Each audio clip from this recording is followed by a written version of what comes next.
Porsche in the GT2 class in the number 61 car of Friesinger Motorsport. But right behind that is the lead car in the GT3 class, and that is the Uwe Altzen, Patrick Heisman, Luca Riccatelli machine, and that is in just outside the top 20 at the moment, but that's remarkable for the GT3 machine. Behind them, Nie Amorin, John Hugenholtz and Tom Seeler in another of the Chrysler Vipers. Then Jean-Pierre Jarier, he's still going. He's in a Porsche 911 GT2, and they're running down in 25th position.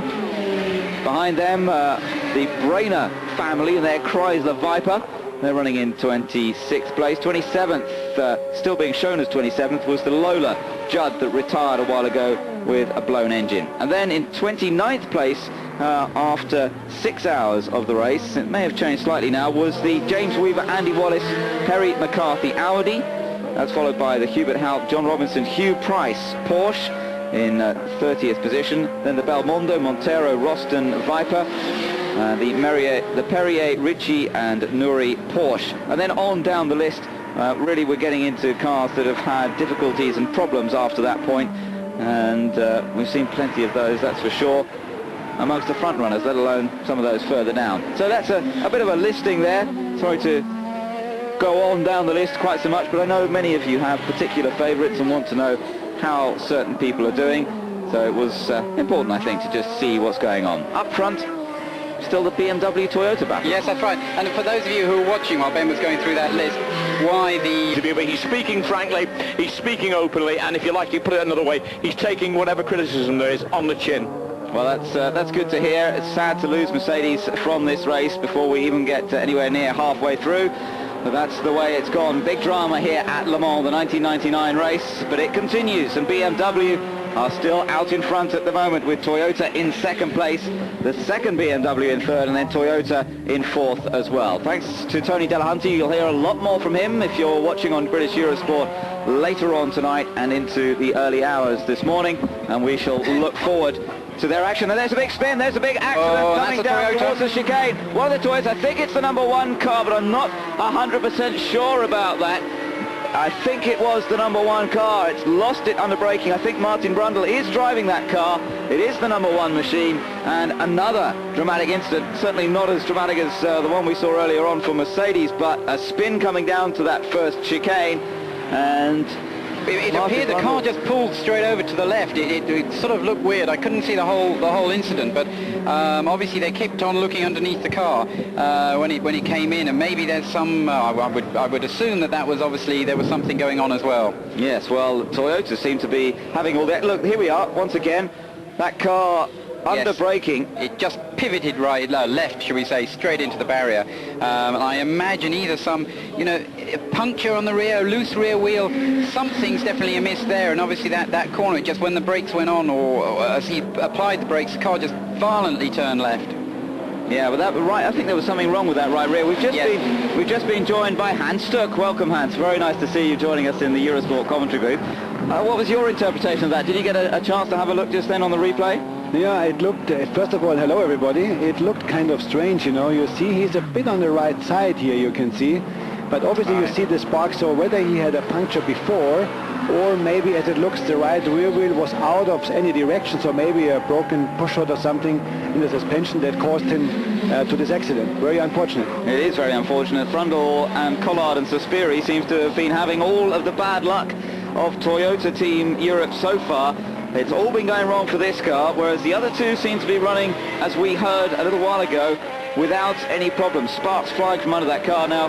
There's an awfully long way still to get back, isn't there? You have all kinds of thoughts now going home to the pits, and the only thing you're aiming for is get home quickly, get the repair job done, get back out on the track again, and get back in the race. But there are some funny things going in your head, up and down, and it's a very bad feeling, to be honest. Yes, and Martin Brundle has put so much effort into Le Mans 99, very much aiming for victory as he was.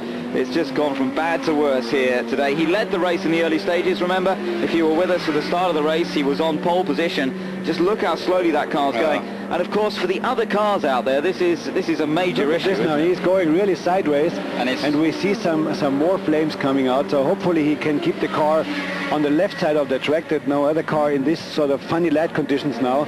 I mean, as a driver, you see the white flags, but you tend to stay on the throttle, you know, and try to avoid, but if a car is going this slow, it's always very hazardous not to hit it.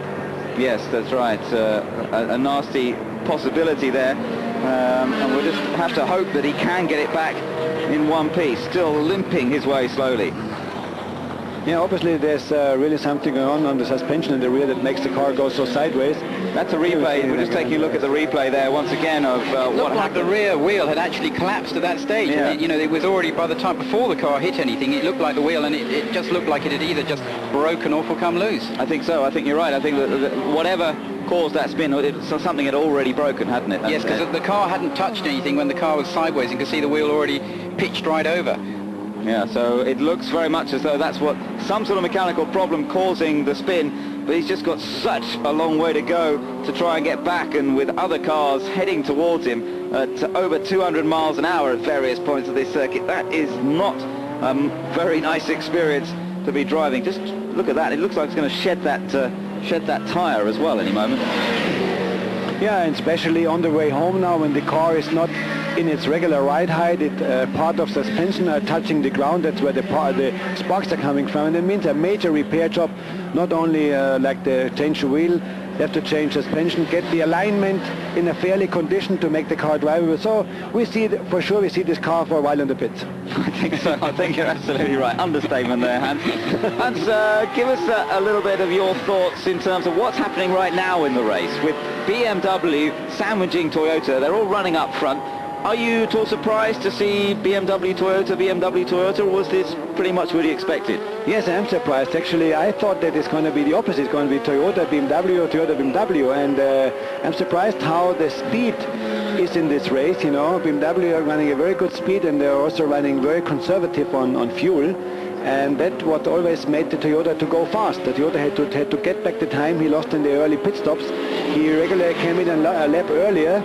And that is also the reason why on the number 2 car they had to change front brake rotors early, because you could see those guys were really trying hard on the braking to get the BMW back. And I can tell you, in this race the heat is on, you better believe it. Yeah, absolutely. There's a lot of pressure down there, isn't there? But yeah, but still after these hours now there's everything open, and when we look out, just got back from the track, it looks pretty funny outside with the weather, so everything can happen. And we have, I would say, let's say 4 cars still right up front there, and also in 5th position the Audi surprises me. He's a lap down or 2 laps down, but he's still there. And number 8 car is running pretty well, you know, so yeah, everything is in the box. That's right, anything can happen, as they say. And, anything. Well, I'm sure anything will. We've seen plenty of action already in this race, all sorts of ups and downs for various people. We've still got one of the Paydos cars in the top 10, the Nissans, which have been going better and better. They've been working their way up as well. We've got a Nissan in 6th place and a Nissan in 9th, although I have to say that number 22 car that was doing so well earlier does seem to have lost a bit of ground in recent laps, and it now finds itself some 4 laps behind the leader. Hans, you watch all this going on. Do you still miss it? Do you still miss being out there? Oh yes, you better believe it, and I can promise you this will be maybe the only Le Mans I'm missing.